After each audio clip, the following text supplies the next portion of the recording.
పిల్లలు ఈరోజు ఇంకో కొత్త స్టోరీ తెలుసుకుందామా? ఒక అందమైన గ్రామంలో ఒక చిన్న పాఠశాల ఉండేది. ఆ పాఠశాల పేరు సరస్వతి విద్యాలయం. ఆ పాఠశాలలో చాలామంది పిల్లలు చదువుకునేవారు. ఆ పాఠశాలలో సీత టీచర్ అనే ఒక మంచి టీచర్ ఉండేది. ఆమె పిల్లలందరినీ చాలా ప్రేమగా చూసుకునేది. ఎవరికైనా ఏమైనా అర్థం కాకపోతే మళ్ళీ మళ్ళీ అర్థమయ్యేలా చెప్పేది. పిల్లలందరికీ సీత టీచర్ అంటే చాలా ఇష్టం. ఒకరోజు ఉదయం పిల్లలందరూ క్లాస్లో కూర్చున్నారు. సీత టీచర్ క్లాస్లోకి వచ్చింది. గుడ్ మార్నింగ్ పిల్లలు. ఈరోజు మనం చదువు మాత్రమే కాదు, ఒక మంచి విషయం గురించి నేర్చుకుందామా అని పిల్లల్ని అంటుంది. పిల్లలు చాలా ఆసక్తిగా, టీచర్ ఏమి విషయం, ఏంటది అని అడుగుతారు. అప్పుడు టీచర్ ఇలా చెప్తుంది, పిల్లలు, మంచి అలవాట్లు ఉన్నవారు జీవితంలో చాలా ముందుకు వెళ్తారు. మంచి అలవాట్లు అనేవి ప్రతి ఒక్కరికి చాలా ముఖ్యం. ఈరోజు మంచి అలవాట్ల గురించి తెలుసుకుందామా? టీచర్, మంచి అలవాట్లు అంటే ఏమిటి అని పిల్లలు అడుగుతారు. అప్పుడు టీచర్ ఇలా చెప్తుంది, మంచి అలవాట్లు అంటే ఏంటో చెబుతాను.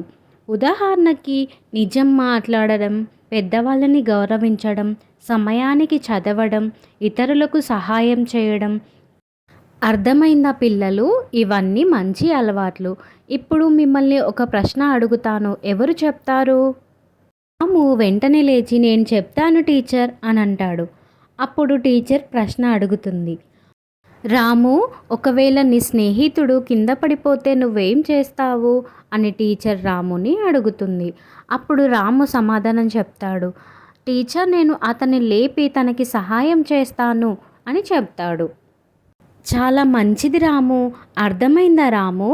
ఇవే మంచి పనులంటే అని టీచర్ పిల్లలతో చెప్తుంది. అలా క్లాస్ అయిపోయాక మధ్యాహ్నం సమయంలో పిల్లలందరూ బయట ఆడుకుంటూ ఉంటారు. రాజు గ్రౌండ్లో బాల్తో ఆడుకుంటూ ఉంటాడు. అనుకోకుండా ఆ బాలును గట్టిగా తంతాడు. ఆ బాల్ వెళ్ళి ఒక చెట్టుకు తగులుతుంది. ఒక కొమ్మ విరిగిపోతుంది. అప్పుడు రాజు, అయ్యో, టీచర్ చూస్తే ఏమవుతుంది, ఏమంటుందో అని చాలా భయపడతాడు. తర్వాత పిల్లలందరూ క్లాస్లోకి వెళ్ళి కూర్చుంటారు. టీచర్ ఆ విరిగిపోయిన మొక్కను చూసి క్లాసుకు వస్తుంది. పిల్లలు, ఆ మొక్కను ఎవరు విరగొట్టారు అని అడుగుతుంది. అందరు నిశ్శబ్దంగా ఉంటారు. రాజు కొంచెం భయపడతాడు. కానీ కాసేపటికి మళ్ళీ అడుగుతుంది, నిజం చెప్పిన వారిని నేనేమీ కోపడను, ఎవరు విరగొట్టారో చెప్పండి అని అడుగుతుంది టీచర్. అప్పుడు రాజు లేచి ఇలా చెప్తాడు, టీచర్, నేను అనుకోకుండా విరగొట్టాను అని అంటాడు. రాజు, నువ్వు చేసింది తప్పే, కానీ నిజం చెప్పినందుకు నాకు చాలా ఆనందంగా ఉంది. పిల్లలందరూ ఆశ్చర్యపోయారు. టీచర్, మీరేం కోపడలేదేంటి అని అంటాడు. టీచర్ అప్పుడు, తప్పు చేయడం పెద్ద విషయం కాదు, కానీ నిజం చెప్పడం చాలా పెద్ద మంచి అలవాటు అని చెబుతుంది. పిల్లలు, మనం మొక్కలను కూడా చాలా ప్రేమగా చూసుకోవాలి.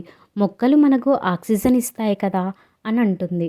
అప్పుడు రాజు, టీచర్, నేను కొత్త మొక్క నాటుతాను అని చెప్తాడు. అప్పుడు పిల్లలందరూ చప్పట్లు కొడతారు. టీచర్ పిల్లలతో ఇలా చెప్తుంది, పిల్లలు, జీవితంలో గుర్తుంచుకోవాల్సిన 3 విషయాలు ఉన్నాయి. నిజం మాట్లాడండి, కష్టపడి చదవండి, ఇతరులకు సహాయం చేయండి.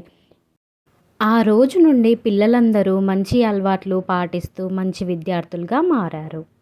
పిల్లలు, ఈ స్టోరీ మీకు నచ్చిందా? నచ్చితే ప్లీజ్ BRR టీవీ ఛానల్ని సబ్స్క్రైబ్ చేసుకోండి. Thank you for watching this video.